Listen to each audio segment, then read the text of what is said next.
మీరు ఇట్లా మదన్ అన్నటువంటి వాళ్ళను ఎంతో మందిని బొందబెట్టేసిండ్రు. వాళ్ళ కలకల ముట్టనుంది. మీరు అనుకుంటుర్రు వీళ్ళు మేనేజ్ చేయలేకపోతుర్రని. ఒక్కసారి గమనించాలా.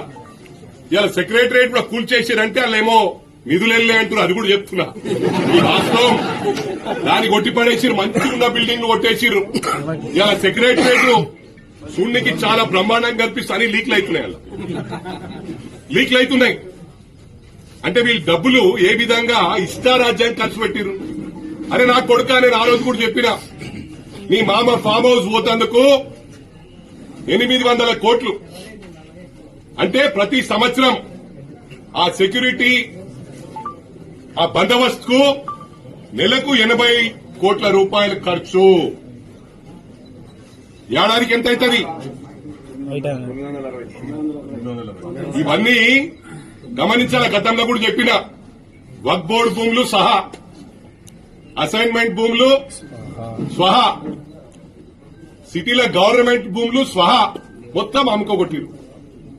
అయినా మా గౌరవ ముఖ్యమంత్రి గారు ఎంతో కష్టపడి ప్రజలకు న్యాయం చేయాలనుకుంటున్నారు. అరే ఇవాళ నేను చూస్తున్నా, నాకు కొంతమంది ఎలక్ట్రిసిటీ డిపార్ట్మెంట్ నుంచి చెప్పడం జరిగింది, హరీష్ రావు గారే ప్లాన్ వేసి ఏదైనా మీటింగ్ అయ్యేటప్పుడు కావాలని ఆఫ్ చేయి ట్రాన్స్ఫార్మర్ కాడబోయని చెప్తారు. ఎందుకంటే ఇలా అన్ని క్రిమినల్ ధమాకులు.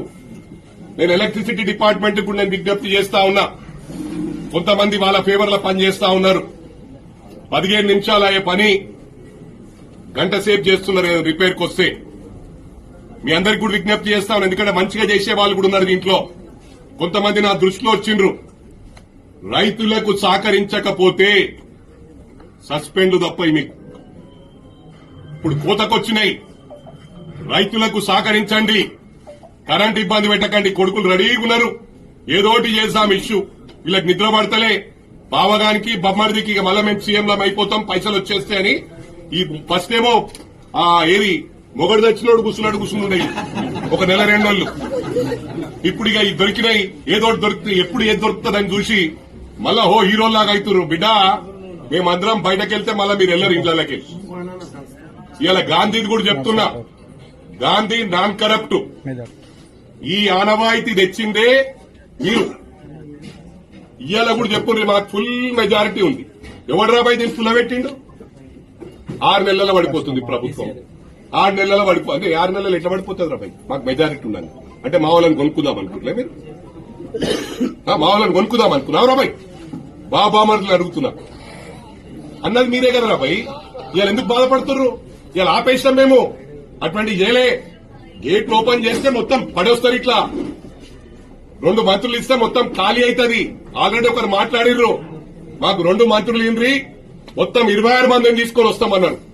తెలుగు నాదరా సోయి నాదరా ఎందుకు రెచ్చగొడుతున్నారు? మళ్ళీ ముందే మా రేవంత్ అన్న ఉండి కింద పడ్డా మీద పడ్డా అదే అంటాడు, అదే మాట అంటాడు. ఆయన ఎందుకు రెచ్చగొడుతుంది? మీరు ఉట్టిగా గెలికకుర్రా బాయి.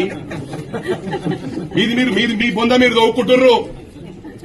రేపటి నుంచి టీఆర్ఎస్ వాళ్లను కాదు, ఓన్లీ హరీష్ రావు కేటీఆర్ బావమర్దులను చూసుకుందాం. మళ్ళా వాళ్ళ ఆయన గుండెవల్లి దక్షిణ బదలా మనకి వస్తుంది. మళ్ళా సింపతితో గెలుద్దాం అనుకుంటారు కొడుకులు. అందుకు కేసీఆర్ గారిని ఏజ్ ఫ్యాక్ట్ దృష్టిలో పెట్టుకుని ఏమనకుండ్రి, ఓన్లీ బావగాన్ని బామ్మరిది గాని టార్గెట్ చేయండి అని చెప్పి కూడా కాంగ్రెస్ కార్యకర్తలకు పిలుపునిస్తున్నాం. ఇక చూసుకో బిడ్డ, కాసుకో. రెడీ.